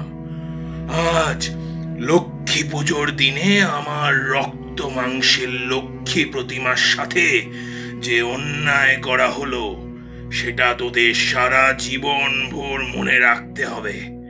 আজ এই গায়ে আর কেউ মা লক্ষ্মীর পুজো করতে পারবে না, না বাৎসরিক, না সাপ্তাহিক, না মা দুর্গার সাথে। আর এই কথা যে অমান্য করবে সেদিন রাতেই সেই পরিবারের কাউকে না কাউকে নির্মম ভাবে মরতে হবে। এটা আমার অভিশাপ রইল, অভিশাপ। এরপর বাবা নানা গাঁয়ের শ্মশানে শ্মশানে ঘুরে অঘরীদের কাছ থেকে তন্ত্র সাধনা শিখতে শুরু করলো। কয়েক মাস পর সকলের অলক্ষ্যে এই শ্মশানে বসেই তন্ত্রের মাধ্যমে এক ভয়ঙ্কর পৌরাণিক অপশক্তিকে এই গাঁয়ে আহ্বান জানালো সে। নিজেকে তার উদ্দেশ্যে বলি দিয়ে সেই দানবিক সত্তাকেই এই গ্রামের উদ্দেশ্যে নিজের দেওয়া অভিশাপকে ফলাতে প্রতিশ্রুতিবদ্ধ করল বাবা। সেই ভয়ঙ্কর দানবিক সত্তার হাতেই একে একে প্রাণ হারালো জমিদার গৌরী প্রসন্ন, তার ছেলে সুখরঞ্জন সহ তার বংশের এবং এই গ্রামের বেশ কিছু মানুষজন। ব্যাস, এতটা কথা শোনার পরই শেষ হয়ে গেল শ্যামলের ফোনে রেকর্ড করা অডিও ক্লিপ। উত্তেজনায় চিৎকার করে উঠল শ্যামল, বাবা বাবা, লক্ষ্মীর কথা যে বন্ধ হয়ে গেল বাবা, কিন্তু এখনো অনেক প্রশ্নের উত্তর যে জানা হলো না। জীবনতন্ত্রের মাধ্যমে কোন অপশক্তিকে জাগিয়ে তুলেছিল, আর এইসবের সাথে আমার অনুদি বা কি সম্পর্ক? আর ওটা কোন দেবী মূর্তি যেটা অনু চুরি করেছিল? কি হয়েছে আমার মেয়েটার? এখনো তো কিছুই জানা হলো না। কান্নায় ভেঙে পড়ল শ্যামলের গলা। শিবশঙ্করবাবু তার কাঁধ ধরে তাকে সান্ত্বনা দিতে লাগলেন। আমি তো তোদের বলেই ছিলাম, এই সাধন অত্যন্ত কষ্টকর। খুব সীমিত সময়ের জন্যই আমি ওই প্রেতকে এখানে ধরে রাখতে পারবো। শোন, তোর বাকি প্রশ্নের উত্তর দিতে গেলে আমাকে অন্য কয়েকটা উপাচার করতে হবে। সেটা আজ আর সম্ভব নয়। সেগুলো আমি কবে করব সেটা তোদের লোক মারফত আমি জানিয়ে দেব। এখন ওর তোরা, যা যা যা এখান থেকে, যা যা যা। চিৎকার করে উঠল ত্রিলোক। অগত্যা মনে অসন্তোষ নিয়েই শিবশঙ্করবাবু আর শ্যামল শ্মশান থেকে বাড়ি ফেরার পথ ধরল। কিন্তু শিবশঙ্করবাবুর বাড়ি পৌঁছে সেখানকার দৃশ্য দেখে ওরা হতবাক হয়ে গেল। ওরা দেখল শিবশঙ্করবাবুর 24 ঘন্টার কাজের লোক ময়না ভয়ার্ত মুখে বাড়ির দাওয়ায় বসে আছে। তার কপালের ওপরে কিঞ্চিত কেটে গিয়ে রক্তক্ষরণ হচ্ছে। এদিকে বাড়ির বন্ধ দরজার ভেতর থেকে অনুরাধার অদ্ভুত যান্ত্রিক গলার স্বর ভেসে আসছে। দোল পূর্ণিমার নিশি নির্মল আকাশ, ধীরে ধীরে বহিতেছে মলয় বাতাস। লক্ষ্মীদেবী বামে করি বসিনারায়ণ, করিতেছে নানা কথা সুখে আলাপন। সেই কালে বিনা হস্তে নারদ মুনিবর। হ্যাঁ, আজ তো বৃহস্পতিবার, তার মানে অনুরাধা বন্ধ ঘরের ভেতর লক্ষ্মী পুজো করছে। আতঙ্কের চোটে মাথায় হাত দিয়ে মাটির উপর বসে পড়ল শ্যামল। ময়না কাঁদতে কাঁদতে বলতে লাগলো তাকে, বাবু, এতক্ষণ তো বেশ ভালোই ছিল আপনার মেয়ে, কিন্তু কিন্তু হঠাৎ যে তার মাথায় কি ভূত চাপলো কিছুই বুঝতে পারলাম না। যে ওর আঁকার খাতাটা আমাকে দেখিয়ে বলল, মায়া মাসি দেখো তো কেমন এঁকেছি। সেদিকে তাকিয়ে আমার বুক হিম হয়ে গেল। মা লক্ষ্মীর ছবি এঁকেছে অনু দিদিমণি। তারপর আবার দিকে কটমট করে তাকালো সে। কি অদ্ভুত ভয়ানক সেই দৃষ্টি। বললো মায়া মাসি, আমি এখন লক্ষ্মী পুজো করব। আমি ছুটে গিয়ে অনু দিদিমণিকে বাধা দিতে চেষ্টা করলাম, কিন্তু ওইটুকু মেয়ের গায়ে যেন কোন দানর চেপেছে। ও আমায় এক ধাক্কা মেরে আমাকে ঘরের বাইরে বের করে দিল গো। রোয়াকের সাথে আমার মাথা ঠুকে গিয়ে কি অবস্থা হয়েছে দেখুন বাবুরা, দেখুন। আর আমাকে বের করে দিয়ে ঘরের দৌড় দিয়ে দিল। লক্ষ্মীর ব্রত আওড়াতে লাগলো। আমি জানি বাবু, আমি জানি আজ রাতে নিশ্চয়ই কোনো অনাসৃষ্টি কাণ্ড ঘটবে বাড়িতে। আর নয়, এখানে আর এক মুহূর্ত থাকবো না গো। আমি এক মুহূর্তেও না। আমি চললাম।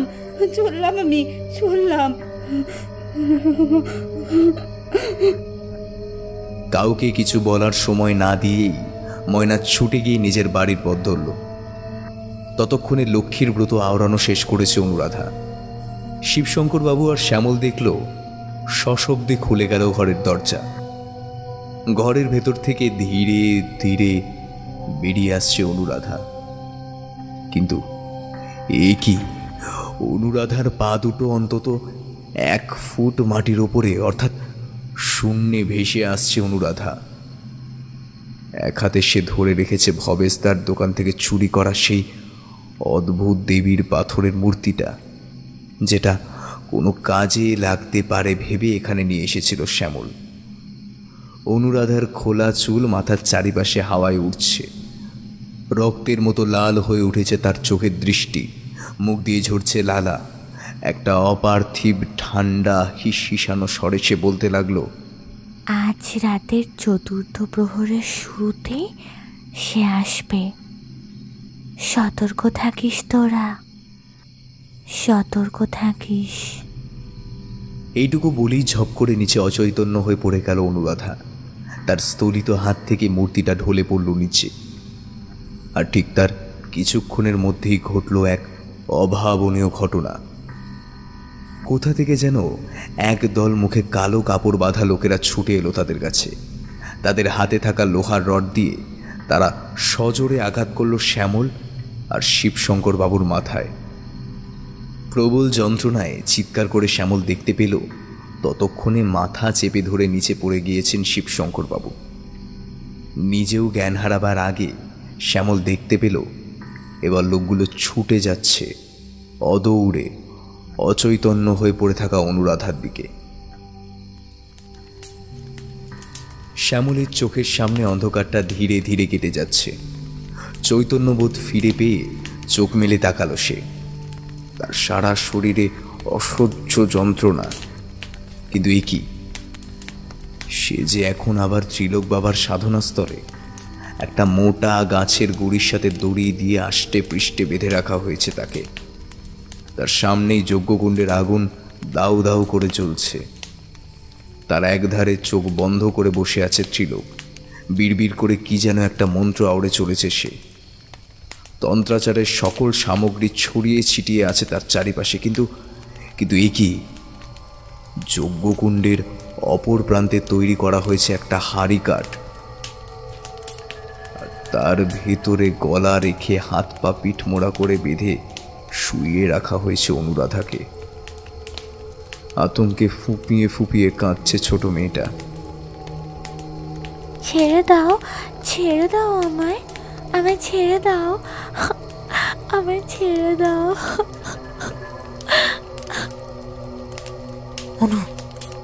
অনুমা, চিৎকার করে উঠল শ্যামল। এতে ত্রিলোকের ধ্যান ভঙ্গ হলো। সে একবার জ্বলন্ত দৃষ্টি দিয়ে তাকালো শ্যামলের দিকে, তারপর তাকে অবাক করে আকাশ বাতাস কাঁপিয়ে অট্টহাস্য করে বলল, চাচা, যত ইচ্ছে চাচা, কিন্তু কেউ বাঁচাতে আসবে না তোদের। কি ভাবছিস, কি ভাবছিস? হ্যাঁ, রক্ষকই আজ ভক্ষক, তাই না? ঠিক তাই। কারণ আমি লোক লাগিয়ে তোকে আর তোর মেয়েকে এখানে তুলে এনেছি, আর ওই বুড়ো মোড়লটাকে মুখে কাপড় বেঁধে ওর ঘরে ওকে আটকে রেখে এসেছি। বাবা, আপনি কিন্তু আপনি কেন করলেন এমন কাজ? অপার বিস্ময় শ্যামলের কণ্ঠস্বরে। তাহলে তো তোকে সবকিছু খুলেই বলতে হয়। শোন তবে, তোর মেয়ের কাছে যে মূর্তিটা ছিল সেই দেবীর নাম হলো প্রত্যাঙ্গিরা। এই দেবী অথর্বণ ভদ্রকালী, নারসিংহী বা সিংহমুখা লক্ষ্মী নামেও পরিচিত। মার্কণ্ড পুরাণ, শিব পুরাণ, বতিস্থবান পুরাণ এবং বিমথগির পুরাণে এই দেবীকে নিয়ে নানান কাহিনী কথিত আছে। এর মধ্যে একটি কাহিনী হলো সত্যযুগের শেষে একটি চমকপ্রদ স্ফুলিঙ্গ মহাবিশ্ব থেকে প্রকাশিত হয় এবং সেটা বিপুলাসুর নামক এক দুষ্ট দৈত্যে রূপান্তরিত হয়। দেবী লক্ষ্মীর আচার অনুষ্ঠানে রত 8 জন মুনি ঋষির একটি দলকে বিপুলাসুর অতিষ্ঠ করে তুলেছিল। এটা দেখে ক্রোধোন্মত্ত দেবী লক্ষ্মী একটি পবিত্র পদ্ম ফুলকে কবাসে রূপান্তরিত করলেন, যা একটি শক্তিশালী ঢালের ন্যায় বিপুলাসুরের হাত থেকে ওই মুনি ঋষিদের সুরক্ষা প্রদান করে চলল এবং তারা কোনো বিশৃঙ্খলা ছাড়াই সকল আচার আচরণ সমাপন করলেন। এটাও উল্লিখিত আছে যে ওই পদ্ম ফুলটিতে 562টি পাপড়ি ছিল। এতে ক্ষিপ্ত বিপুলাসুর আক্রমণ করলেন দেবী লক্ষ্মীকে। সেই মুহূর্তেই দেবী লক্ষ্মী নারসিংহী রূপ ধারণ করলেন। তার দেহ নারীর মতো থাকলেও মস্তকটি রূপ নিল একটি পুরুষ সিংহের। তিনি হয়ে উঠলেন দেবী প্রত্যাঙ্গিরা এবং নির্মমভাবে বধ করলেন বিপুলাসুরকে। তাই জন্ম জন্মান্তর ধরে মা দুর্গার সাথে মহিষাসুরের যেমন শত্রুতা, মা লক্ষ্মীর প্রতি বিপুলাসুরের তেমনি বিদ্বেষ এবং প্রতিশোধ কামনা। একটু থেমে দাঁতে দাঁত ঘষে বলে উঠল ত্রিলোক,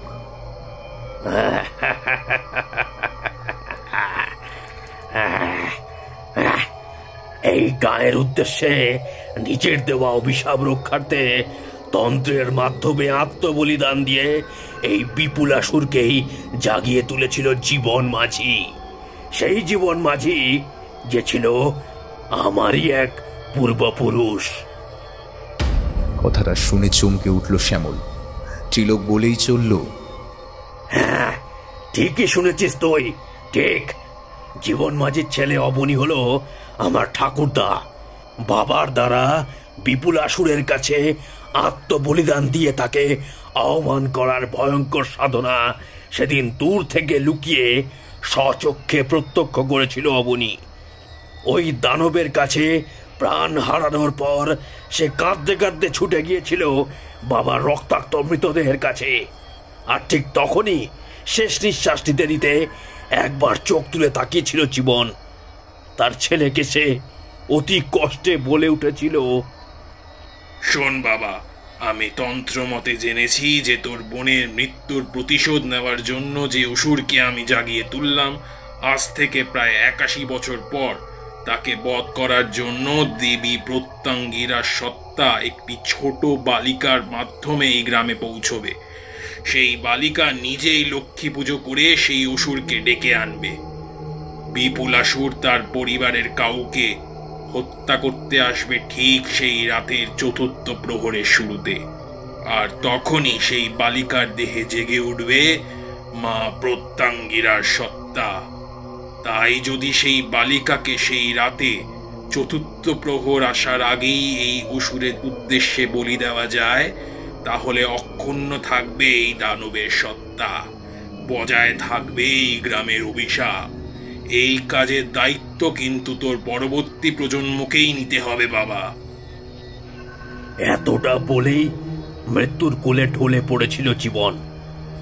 বাবার দেহাংশের সামনে অবনী প্রতিজ্ঞা করেছিল যেভাবেই হোক সেই দায়িত্ব পালন করবে। তারপরে গ্রাম ছেড়ে রাতের অন্ধকারে সে অন্যত্র পালিয়ে গিয়েছিল, সংসার পেতেছিল। তাই বংশানুক্রমে সেই দায়িত্ব এখন আমার ঘাড়ে এসেছে। তাই তো আবার এই গ্রামে এসে তন্ত্র সাধনা শুরু করেছি আমি। বলতে পারিস এতদিন ধরে তোর মেয়ের খোঁজেই আমি ছিলাম।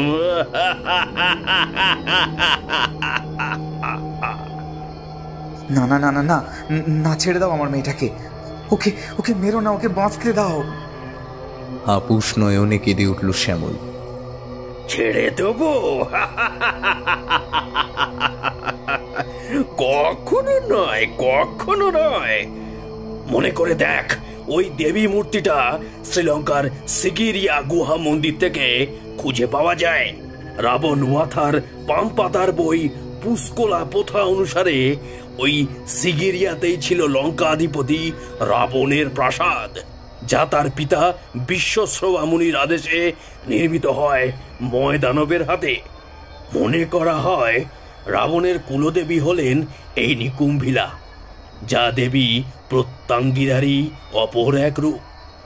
রামের সাথে যুদ্ধ করতে যাওয়ার আগে এই দেবীকেই তুষ্ট করতে নিকুম্ভিলা যজ্ঞ করেছিলেন রাবণ পুত্র ইন্দ্রজিৎ, যা পণ্ড করে দেয় ওই হনুমান। তাই এমন হতেই পারে অতীতে ওই মূর্তিটা রাক্ষস রাজের বংশেরই কেউ পুজো করে এসেছে। কিন্তু এখন প্রশ্ন, হঠাৎ করে তোর মেয়ের মধ্যেই দেবী কেন প্রবেশ করে বিপুলাসুরকে হত্যা করতে চাইলেন? এর উত্তর মনে প্রশ্ন আসছে? এর উত্তর লুকিয়ে আছে তোর স্ত্রীর পরিচয়ের মধ্যে। একটু থেমে আবার বলতে লাগলো ত্রিলোক। মনে করা হয় যোধপুরের মণ্ডরে রাবণ মন্দোদরীকে বিবাহ করতে আসেন। সেই সময় থেকে তার কিছু আত্মীয়রা সেখানেই থেকে যায়। এরাই নাকি বর্তমানে এই স্থানে বসবাসকারী দাভে গোত্রের ব্রাহ্মণেরা, যারা আজও নিজেদের রাবণের বংশধর মনে করেন এবং লঙ্কাপতির পুজো করেন। সেই গোত্রেরই মেয়ে ছিল তোর স্ত্রী সুচন্দ্রা দাভে। তাই তো সেদিন তোর বন্ধুর দোকানে তোর মেয়েকে নিয়ে যেতেই তার পাশের দোকানে থাকা দেবী মূর্তি অনুভব করেছিলেন যে বংশের লোকেদের পুজো তিনি অতীতে পেয়ে আসতেন, সেই বংশেরই রক্ত বইছে তোর মেয়ের শরীরে। তাই তো তিনি তোর মেয়েকে নিজের কাছে ডেকে নিয়েছিলেন, সম্মোহিত করে তোর মেয়েকে দিয়ে ওই মূর্তি চুরি করিয়েছিলেন। এবং তোর মেয়ের সাথে এখনো অবধি যা ঘটে চলেছে সেই সব কিছুই ওই দেবীর প্রভাবের ফল। শ্যামলের মাথায় এত কথা যেন কিছুই ঢুকছিল না। সে বিহ্বল চোখে চেয়ে রইল ত্রিলোকের দিকে। ভয়ার্ত দৃষ্টিতে শ্যামল তাকিয়ে দেখল যজ্ঞের অগ্নিকুণ্ডের সামনে ক্রমাগত দুলে দুলে অদ্ভুত ভাষায় একটা মন্ত্রপাঠ করে চলেছে ত্রিলোক। তার পাশেই হাড়ি কাঠের মধ্যে গলা দেওয়া অবস্থায় ছটফট করে চলেছে পিঠমোড়া করে বাঁধা অনুরাধার দেহ। মাঝে মাঝে একটি অদ্ভুত দেখতে নরকরটি তুলে নিচ্ছে ত্রিলোক। সব সাংকেতিক চিহ্ন যেন আঁকা তার গায়ে। তার ভেতর থেকে কিছু গুঁড়ো গুঁড়ো পদার্থ মুঠো করে সে ছিটিয়ে দিচ্ছে অগ্নিকুণ্ডের মাঝে। এরপরেই সেই রাম দাটা তুলে নিল ত্রিলোক, যেটা দিয়ে কিছুক্ষণ আগেই সব সাধনার সময় ওই লাশটির মুন্ডু ধর থেকে আলাদা করে দিয়েছিলেন। যজ্ঞকুণ্ডের আগুনের আলো ধারালো অস্ত্রটার গায়ে পড়ে ঝিলিক দিয়ে উঠছিল। সেই দাটা দিয়ে সে নিজের ডান হাতের তালুর উপর আলতো করে মারল একটি পোঁচ। কাটা স্থান থেকে ঝরে পড়া রক্তের ফোঁটাগুলোকে অগ্নিকুণ্ডে নিক্ষেপ করতে করতে বিদ্রুপাত্মক ভঙ্গিতে সে শ্যামলকে বলে উঠল, যখন থেকে আমি তোর স্ত্রী সম্বন্ধে জেনেছি তখন থেকেই আমি স্পষ্ট বুঝেছি যে শিকার আমার হাতের মুঠোর মাঝে। তাই তো ইচ্ছা করেই লক্ষ্মীর প্রেতাত্মাকে কথা বলার সময় মাঝপথেই থামিয়ে দিয়েছিলাম আমি। যাই হোক, আর সময় নষ্ট করা যাবে না। আর কিছুক্ষণের মধ্যেই রাতের তৃতীয় প্রহর শেষ হবে। তার আগেই তোর মেয়েকে আমায় বলি দিতে হবে। রামদাটা হাতে নিয়ে বিকট শব্দে অট্টহাস্য করতে করতে সে এগিয়ে গেল অনুরাধার কাছে। না বাবা, না না না না না, রক্ষা করো, রক্ষা করো, আমার মেয়েটাকে রক্ষা করো, মেরো না ওকে, ওকে মেরো না। চিৎকার করে বলে উঠল শ্যামল। নিজের সর্বশক্তি দিয়ে সে গায়ের বাঁধন আলগা করে ছুটে আসতে চাইল মেয়ের কাছে, কিন্তু পারল না। তার চোখে ঝিলিক দিয়ে উঠল ত্রিলোকের হাতে ধরা রামদাটা।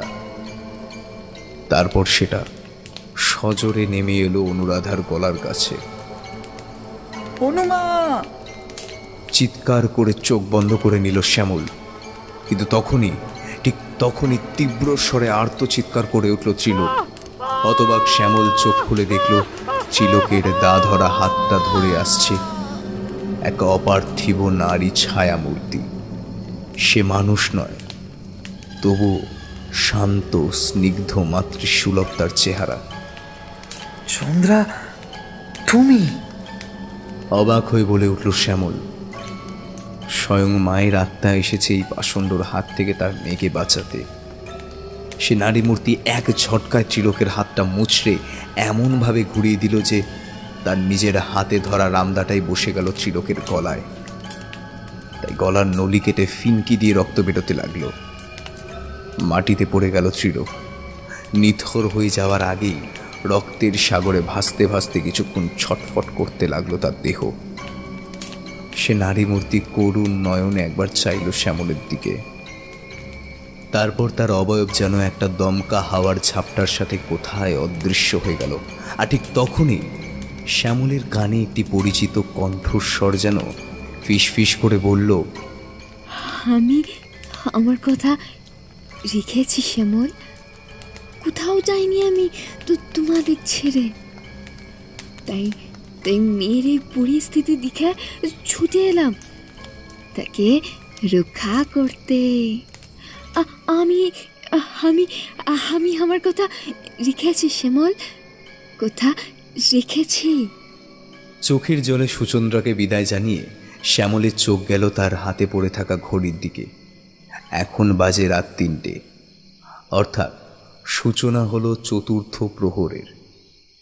ঠিক সেই সময় আকাশের বুক গর্জে উঠল বজ্রবিদ্যুৎ। চারিদিকে তোলপাড় করে যেন প্রলয় ঝড় উঠতে শুরু হলো। সেই ঘূর্ণিঝড়ের উড়ন্ত ধূলিকণার মাঝে অতি কষ্টে সামনের দিকে চেয়ে দেখল শ্যামল। দিকি দিকি কাঁপছে ত্রিলোকের সাধনাস্থলের মাটি। শোনা যেন হাড় হিম করা এক দানবীয় অট্টহাসি। দুটি রোমশ কালো তীক্ষ্ণ নখযুক্ত হাত ধীরে ধীরে উঠে এলো যজ্ঞের অগ্নিকুণ্ড থেকে। উন্মোচিত হলো এক ভয়ঙ্কর বৃহদাকার কৃষ্ণবর্ণ দানবিক পুরুষের দেহ। উলঙ্গ সেই প্রেতমূর্তির ভাটার মতো জ্বলন্ত দুই চোখ, ঠোঁটের ফাঁক দিয়ে বেরিয়ে আসা তীক্ষ্ণ সদন্তে লালা ঝরা লকলকে জিভে শুধুই ক্ষুধা এবং নৃশংসতা। অতীতের সেই পৌরাণিক দৈত্য বিপুলাসুর আবার জেগে উঠেছে। বাবাকে হত্যা করে লক্ষ্মী পুজো করার উপযুক্ত শাস্তি সে দিতে চায় অনুরাধাকে। অসুরটি দ্রুত গতিতে ছুটে এলো শ্যামলের কাছে, আর ঠিক তখন এক জান্তব হুঙ্কার ছেড়ে দেহের সমস্ত বাঁধন ছিঁড়ে শূন্যে লাফিয়ে উঠল অনুরাধার দেহটা। এই হুঙ্কার যে সে প্রাণীর নয়, স্বয়ং অসুরাজ সিংহের। আর একবার বিদ্যুৎ চমকে উঠল আকাশে, আর তার আলোতে শ্যামল চেয়ে দেখল শূন্যে দাঁড়িয়ে আছে তার অনুরাধার দেহ। না না, অনুরাধা নয়, দাঁড়িয়ে আছে এক ভয়ঙ্কর দেবী মূর্তি। ঘোর কৃষ্ণবর্ণ সেই দেবীর গায়ের রং। তার শরীরটা নারীর মতো হলেও মস্তকটি পুরুষ সিংহের মতো। তার খোলা চুল চারিদিকে হাওয়ায় উঠছে। রক্তাভ তার দুই চোখ। কালো বস্ত্র পরিহিতা দেবীর চারটে হাতে রয়েছে ত্রিশূল, সাপ, ডমরু এবং নরকরটি। গলায় মুন্ডমালা পরিহিতা দেবী প্রত্যঙ্গীরা ছুটে এলেন বিপুলাসুরের কাছে এবং চক্ষের নিমেষে তার হাতের ত্রিশূলটি আমূলে বিধিয়ে দিলেন সেই দৈত্যের বুকে। তীব্র গর্জন করে সেই অসুর ছিটকে গিয়ে পড়ল সাধনাস্থলের অগ্নিকুণ্ডের মাঝে। একটি প্রবল বিস্ফোরণের সাথে ছিন্ন বিচ্ছিন্ন হয়ে তার বিপুলাকার দেহটি যেন মহাকাশে বিলীন হয়ে গেল। আরও একবার বিপুলাসুরকে বধ করলেন মা প্রত্যঙ্গীরা। অশুভের সাথে দ্বন্দ্বে জয় হলো শুভ শক্তি। লুপ্ত হলো এই গায়ের উপর ছেয়ে থাকা শতাব্দী প্রাচীন অভিশাপ। এর সাথেই আলগা হয়ে খসে পড়ল শ্যামলের দেহের বাঁধন। আকাশ বাতাস জুড়ে যেন বেজে উঠল মঙ্গলের শঙ্খধ্বনি। কোনো দৈব কণ্ঠে যেন উচ্চারিত হতে লাগলো,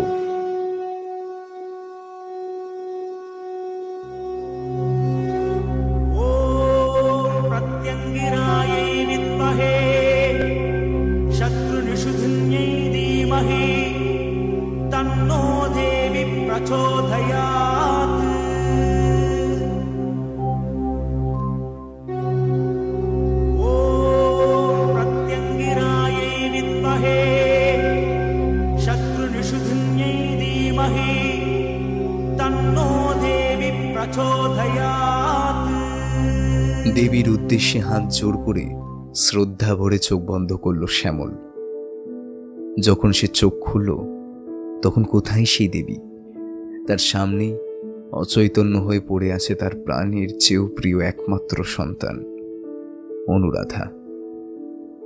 এরপর বাবা মেয়ে বাড়ি ফিরে উদ্ধার করলেন শিবশঙ্কর বাবুকে। শ্যামল ভবেশদার কাছ থেকে উপযুক্ত দাম দিয়েই কিনে নিয়েছিল প্রত্যঙ্গীরার মূর্তিটা এবং একটি শুভ দিন দেখে পুরোহিত ডেকে সেই মূর্তি প্রতিস্থাপন করল বাদমোড়া গ্রামের এক মন্দিরে। সেদিন থেকেই গ্রামবাসীরা মা প্রত্যঙ্গীরার নিত্য পূজা শুরু করল। গায়ে আবার নতুন করে শুরু হলো লক্ষ্মী পুজো। বলা বাহুল্য, এরপর থেকে মা লক্ষ্মীর পুজো করে এই গায়ের কোনো মানুষের আর কোনো ক্ষতি হয়নি।